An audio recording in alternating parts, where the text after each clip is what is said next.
Part 1. Yehonala.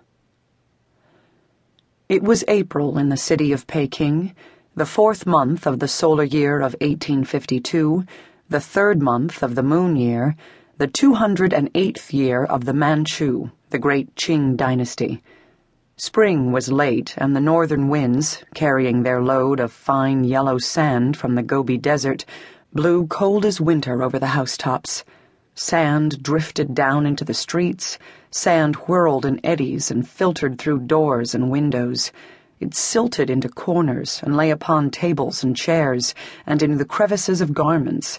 It dried upon the faces of children when they wept and in the wrinkles of old people. In the house of the Manchu bannerman Muyanga in Pewter Lane, the sand was more than usually tiresome, for the windows did not fit tightly, and the doors hung loose upon their wooden hinges.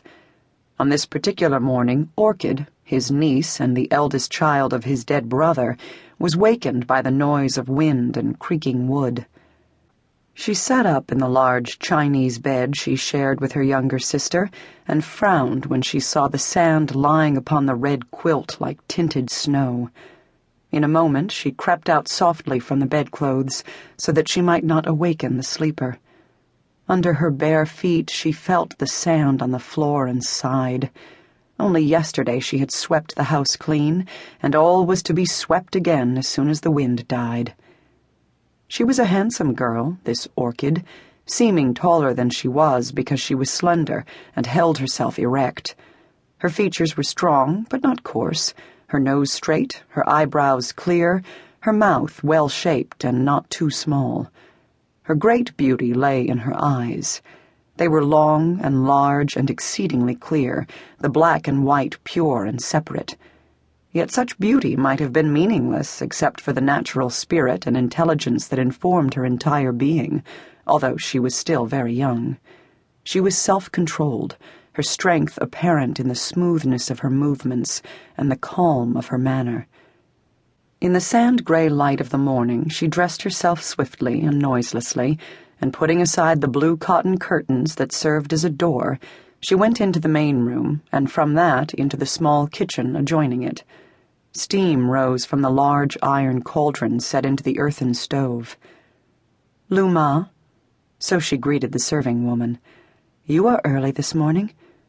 Self-control was in the extreme gentleness of her pretty voice, held resolutely low.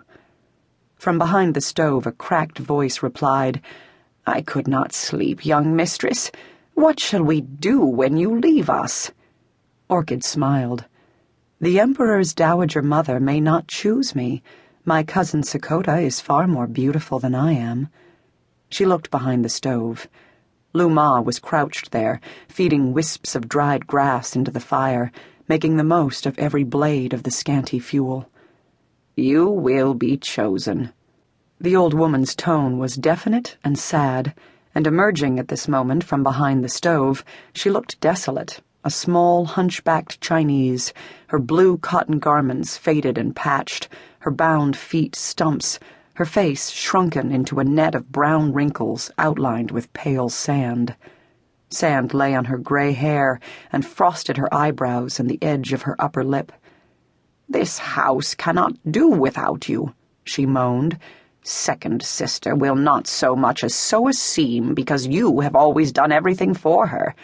Those 2 boys, your brothers, wear out a pair of shoes apiece in every moon month. And what of your kinsman, Zhang Lu? Are you not as good as betrothed to him since your childhood?" "In a manner we are betrothed," Orchid replied in the same pretty voice. She took a basin from the table and an iron ladle from the platform of the stove and dipped the hot water from the cauldron. Then, reaching for a small gray towel that hung on the wall, she put it in the water and, wringing it steaming dry, she wiped her face and neck, her wrists and hands. Her smooth, oval face grew pink with the damp heat, and she looked into the few inches of mirror that hung above the table. There she saw only her extraordinary eyes, lively and dark. She was proud of her eyes, although she never allowed a sign of pride to escape her. When neighbor women spoke of her moth eyebrows and the leaf-shaped eyes beneath them, She seemed not to hear, but she heard.